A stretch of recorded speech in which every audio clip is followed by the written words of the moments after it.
Sverigedemokraterna använder ordet folkutbyte och angrips därför nu för att ha legitimerat en högerextrem konspirationsteori.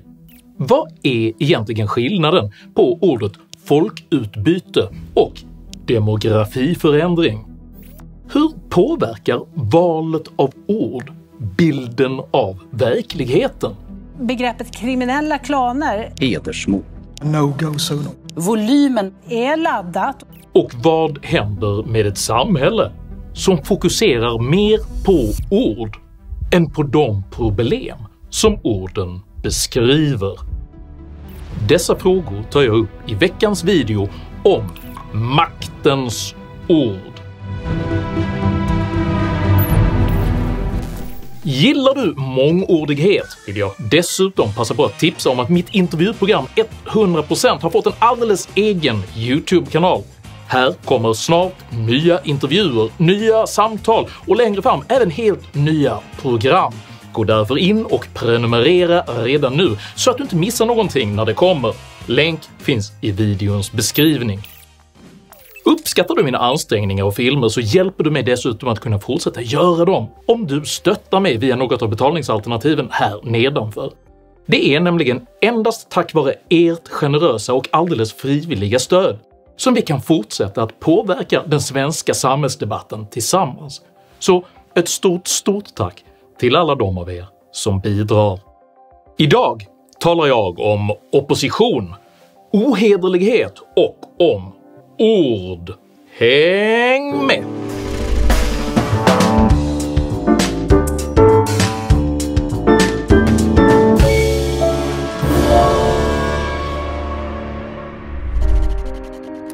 Förstår du inte att hela syftet med nyspråk är att begränsa tankens frihet? Till slut kommer vi att göra tankebrott helt omöjliga eftersom det inte kommer att finnas några ord för att uttrycka dem. Med dessa ord sammanfattar det totalitära partiet i George Orwells socialistiska dystopi 1984 sin ambition att kontrollera tanken genom språket. Modern språkforskning kallar detta forskningsfält för lingvistisk relativitet och har sedan mitten av 1900-talet beskrivit sambandet mellan begrepp, perception och kognition. Ett konkret exempel på denna lingvistiska relativitet är att det svenska språket före 1700-talet inte skilde på brunt och lila, vilket är anledningen till att många lila växter än idag bär namn som brunkulla och brunört. Kortfattat visar forskningen att mer specifika ord inte bara möjliggör mer precis kommunikation utan även gör människans själva upplevelse av verkligheten mer detaljerad. Makten över språket är därför betydelsefull för att styra hur själva verkligheten uppfattas. Exemplen på hur språket används för att styra den svenska verklighetsbeskrivningen är både många och talande. Ett tidigt exempel är den så kallade du-reformen som genomdrevs under 1960-talet, där alla titlar och pronomen som indikerade social status ersattes med det neutrala ordet du. Reformens syfte var att förverkliga socialdemokratins klasslösa folkhemsideal genom att helt enkelt eliminera alla uttryck som man uppfattade vara klassförtryckande. På liknande sätt vägrade de socialdemokratiska statsråden Mona Sahlin och Margareta Winberg år 2000 i en debattartikel att acceptera begreppet hedersmord, eftersom man istället ansåg att fokus borde ligga på alla mäns strukturella förtryck av kvinnor. Det finns ingen statistik som säger oss att våldet mot de unga kvinnorna är kulturellt betingat. Därför får vi aldrig acceptera talet om hedersmord och passivt instämma i påståendet att det handlar om en extrem form av religionsutövning. När en ung flicka mördas på detta sätt är det en fråga om några mäns förvridna attityder och människosyn. Vi, den vita majoriteten, är så många. Och det är vi som måste förstå att vi är problemet. Och vi måste förändra vårt sätt att vara. Sahlin handplockade sedan socialarbetsprofessorn Masoud Kamali för att utreda hedersfrågan, vilken han i en intervju beskrev så här. Man gör en jättestor grej av att några invandrartjejer blivit utsatta för så kallat hedersrelaterat våld. Det handlar om någon mindre procent, en liten grupp. Det är inget stort problem. När den kurdiska unga kvinnan Fadime Sahindal år 2002 mördades av sin egen far exploderade dock diskussionen om den tidigare förnekade hederskulturen. År 2002 blev Fadime Sahindal skjuten av sin pappa med 2 skott inför sin mamma och sina systrar hemma i Uppsala. Det var en rättegång som öppnade ögonen på många i Sverige. Fadime Sahindal att lägga i raden till det groteska fenomen som kommit att kallas hedersmord. Först efter detta medialt uppmärksammade kvinnomord kollapsade Socialdemokraternas lingvistiska relativisering och man tvingades ångerfullt erkänna begreppet hederskultur, vilket Sahlin gjorde med orden “Jag var en del av maktens tystnadskultur”.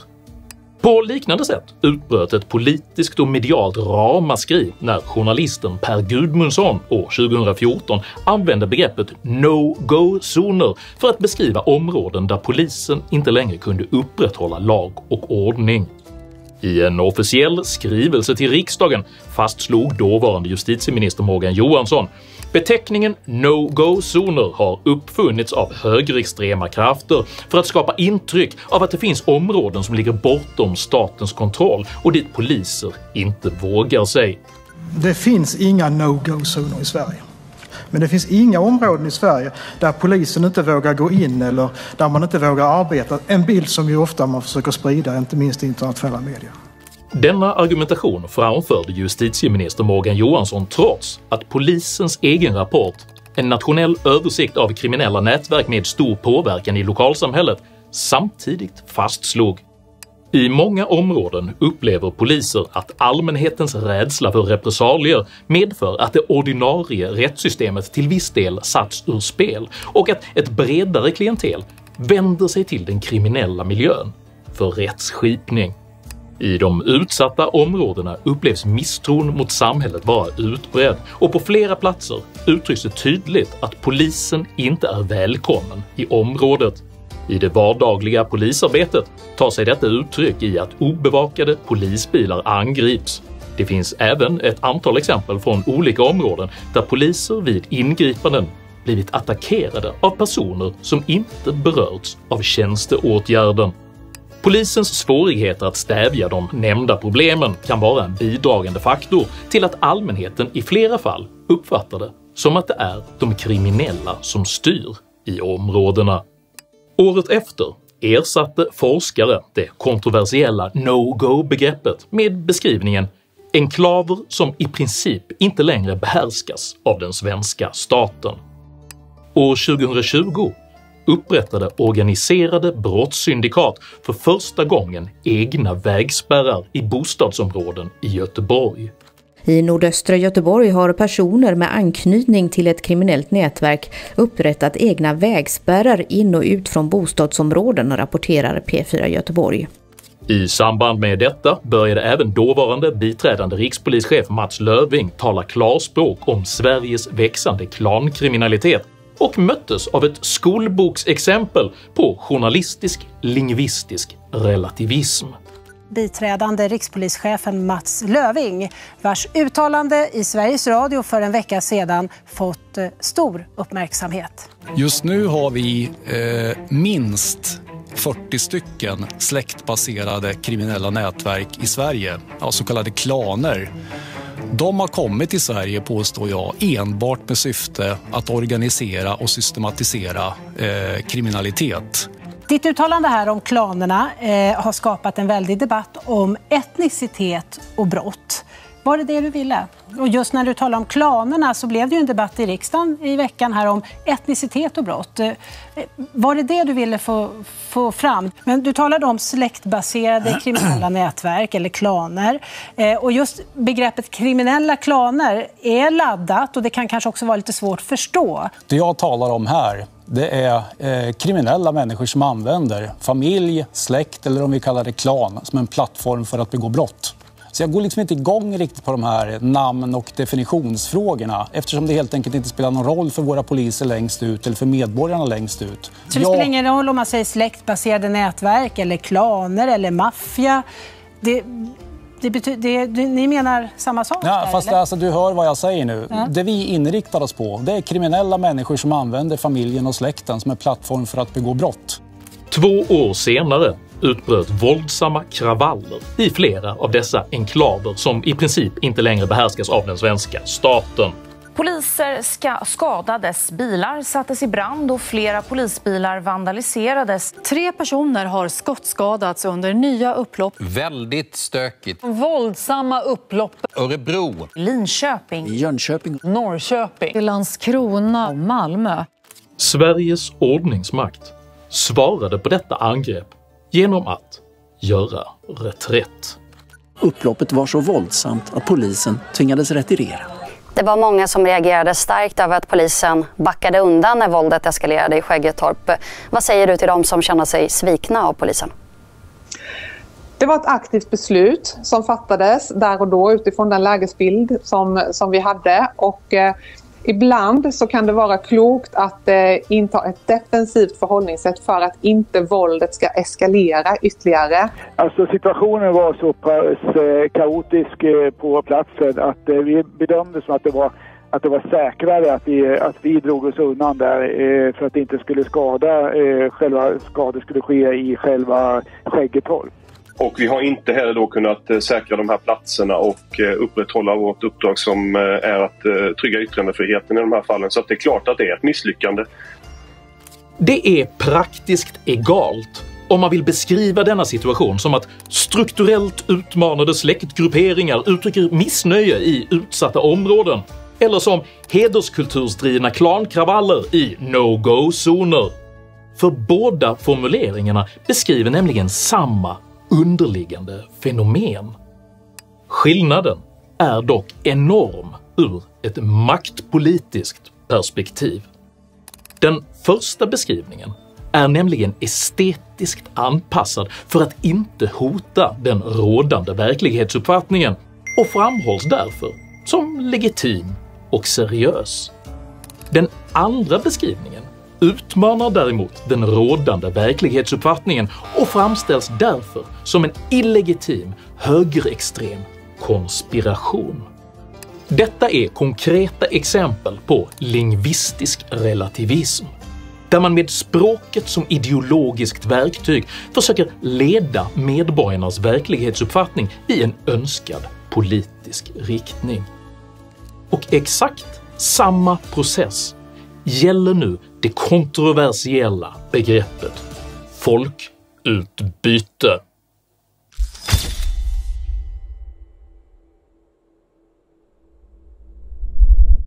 En konspirationsteori är en övertygelse om att specifika världshändelser kontrolleras eller manipuleras av en hemlig och ofta illvillig grupp personer.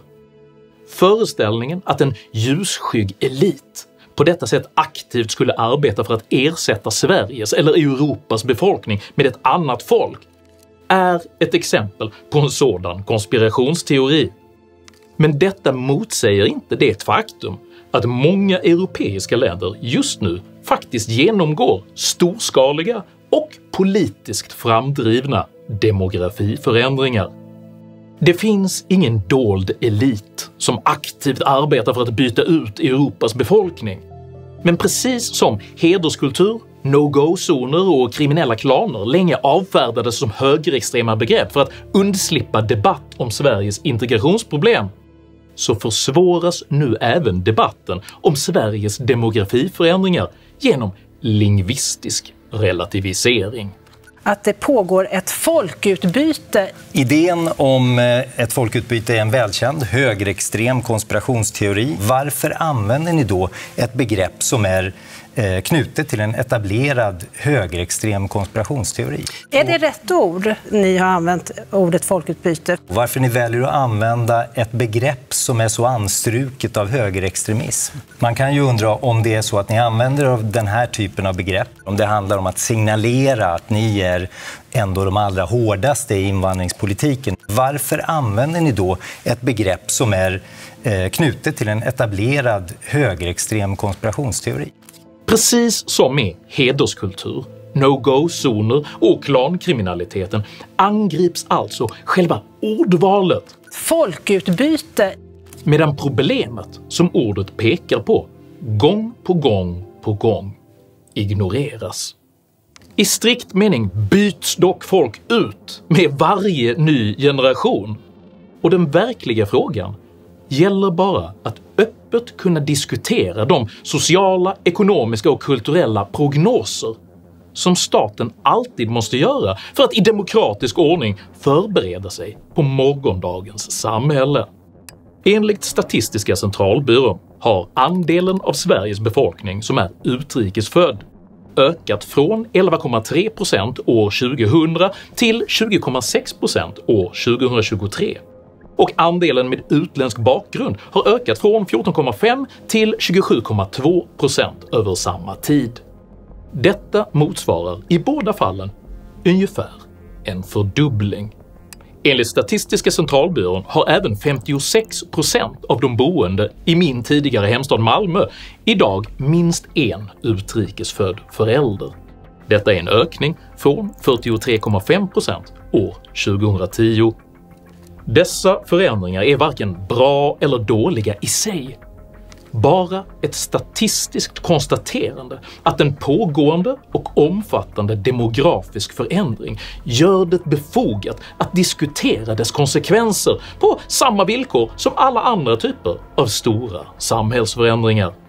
Det är inte heller en konspiration att konstatera att denna demografiförändring är politiskt framdriven.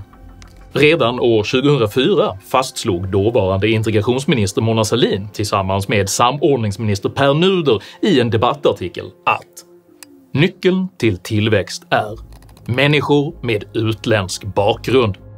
För att rusta Sverige för framtiden måste vi också aktivt locka hit människor från andra länder. Trots dessa grandiosa utfästelser ägnar de båda statsråden inte en enda bokstav av sin mycket långa text åt att beskriva vilken typ av invandring eller vilken typ av kompetens man egentligen efterfrågar. På samma linje drev den tidigare centerledaren Annie Lööf redan 2011 på för att Sverige skulle kunna ta emot upp till 30 miljoner invandrare, och hon opponerade sig kraftigt mot frågan om detta eventuellt skulle påverka den svenska kulturen. Om den svenska urbefolkningen så att säga bara är 9 miljoner. Jag vänder mig väldigt skarpt mot den beskrivningen. Så att 40 miljoner invånare i Sverige, det kan du tänka dig? Jag tycker det är viktigt att diskutera värdegrunden här, och då handlar det om en öppenhetlig linje och en frihetlig linje. Att människor som vill komma till Sverige, de är väldigt välkomna. Denna tankevärld speglades även av dåvarande statsminister Fredrik Reinfeldt, som betonade åsikten att det är vad invandrare gör med Sverige som är Sverige.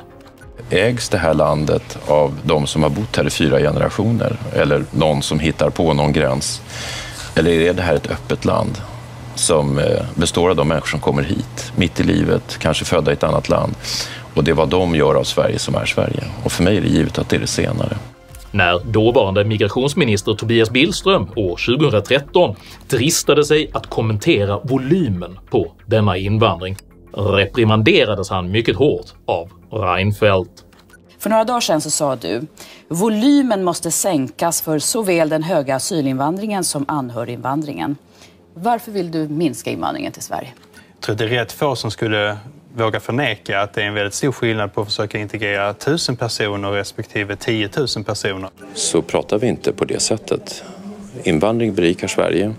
Oppositionen gick ännu längre och hotade med både misstroendeförklaring och krävde Billströms avgång.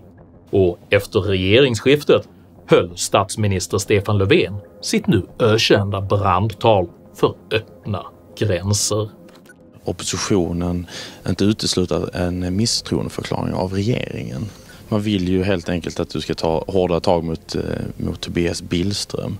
Kan du tänka dig att helt enkelt sparka ut Tobias Billström ur regeringen? Mitt Europa bygger inte murar!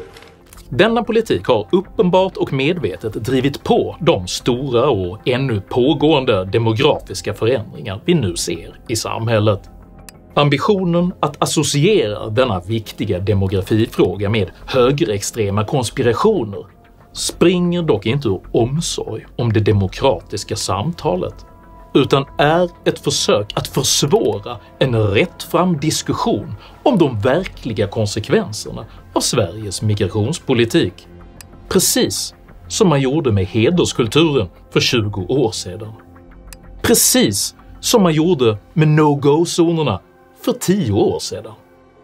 Precis som man gjorde med klankriminaliteten för 5 år sedan. För många av de värden som den svenska demografiförändringen nu stärker går nämligen stick i stäv med Sveriges toleranta liberala demokrati.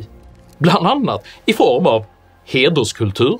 Men vad ska du döda mig för? Lilla hora, det du har gjort mot familjen, du skulle inte ha gjort det för en jävla kuk. Eller i form av krav på blasfemilagar. Men här i Sverige finns ju yttrandefrihet och även om man inte tycker att man ska få bränna Koranen så får man ju det. Om man bor här så är det så här lagen ser ut. Du får ju killen ta konsekvenser också om det händer något. Och folk vill inte låta honom bränna Koranen där. Så det är klart folk plockar upp någon sten, någon tegelsten eller någonting och börjar kasta. I formen av öppen antisemitism. Som öppen misstro mot rättsstaten.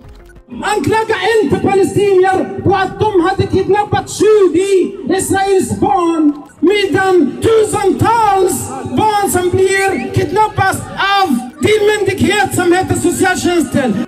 Flagrant förakt av ordningsmakten. Om jag hör en gång till mannen, ni går och säger någonting så till grabbarna mannen. Jag pepprar ditt hem mannen samma dag din lilla horunge. Eller öppet våld mellan grupperingar. Kring 1000 demonstranter stormade festivalen och med hjälp av påkar och tältstolpar anföll de polisen som fanns på plats.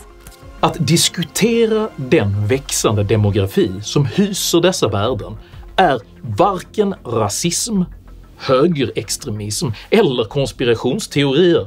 Det är tvärtom en avgörande fråga för vilken typ av land som vi vill att Sverige ska vara i framtiden.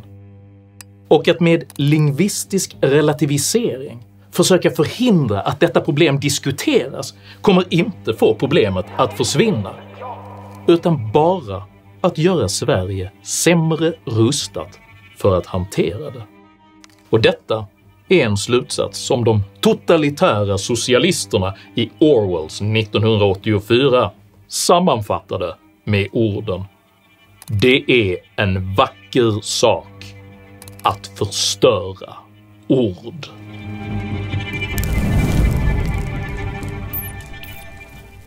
Om du uppskattade innehållet i denna video så hjälper det mycket om du delar den med dina vänner och kanske till och med stöttar mitt arbete via något av betalningsalternativen här nedanför.